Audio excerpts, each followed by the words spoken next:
and a special treat for the Oregon alum, Eddie Paskal. Jackson Powers Johnson joins us. And Jackson, I was telling you on the way up, in good company too, the second Duck that we've had on the show, followed by the great Marcus Mariota. So you're in good company, my friend. Elite company.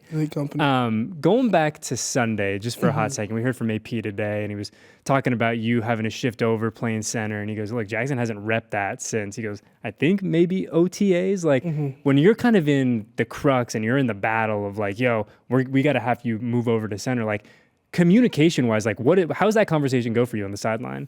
It's just straight confidence for me, just because, that's just the position I played in college. So when the opportunity came up and they needed a center, I'm like, that's mine. I'm gonna go do it. I'm gonna do what I can for the team, and it's a position that I've ridden the bike for a while. So just got right back on and did my best and went out there for my team.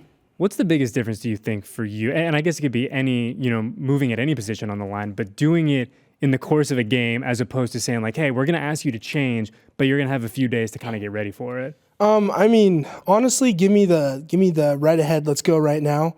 Because your adrenaline's going, you're in the flow of the game, you know what's going on.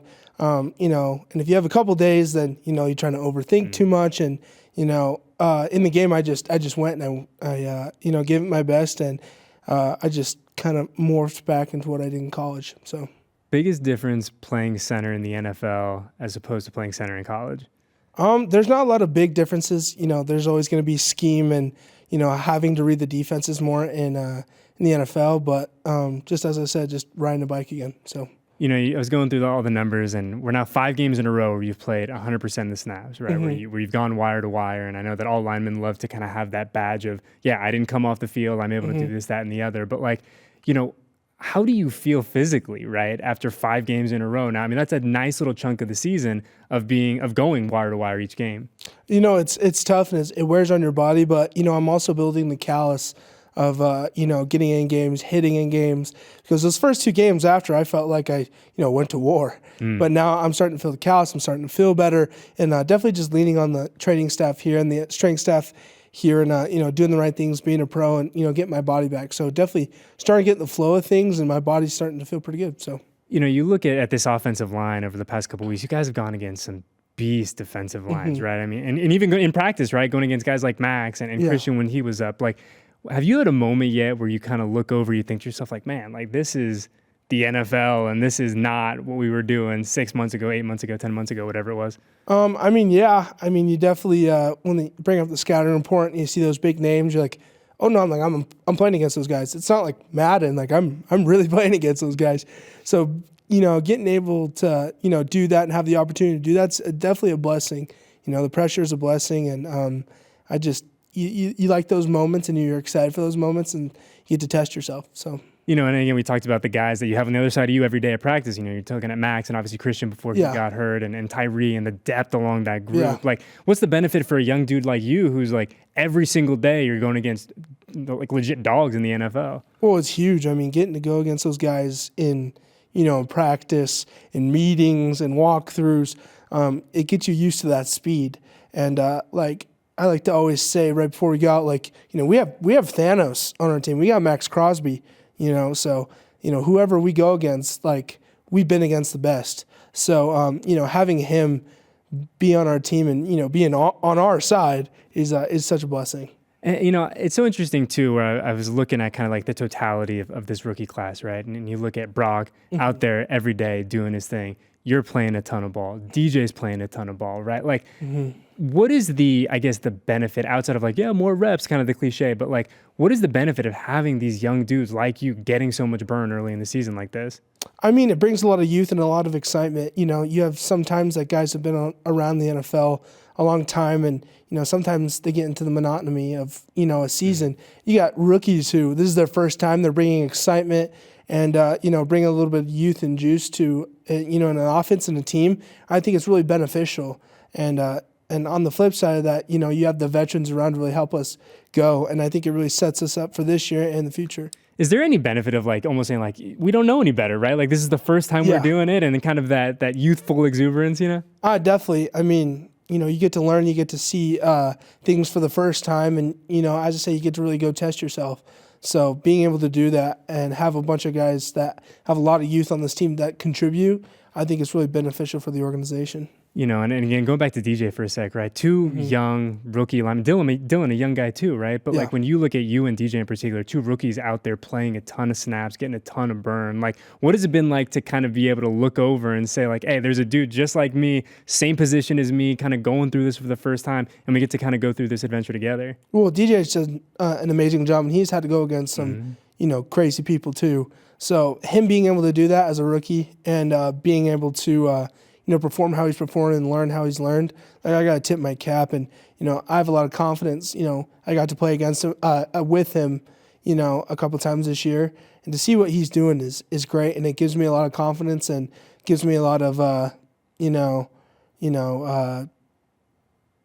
probably say just confidence that he's doing well, so I can do well. And I think that's probably so key, especially for the offensive line in particular, when you know that the guy to your left and the guy to your right, like, they're dialed in on their ones and twos. Yeah. They know what they have to get done. And I feel like it probably kind of, what's the phrase where it's like a rising tide like lifts all ships, Yeah, no, for sure. Everybody's playing great ball. You start playing great ball, and you want to live to that standard. And I think just how close we are in the room too shows, you got two rookies on the line, and we're gelling well as an offensive line. That's good.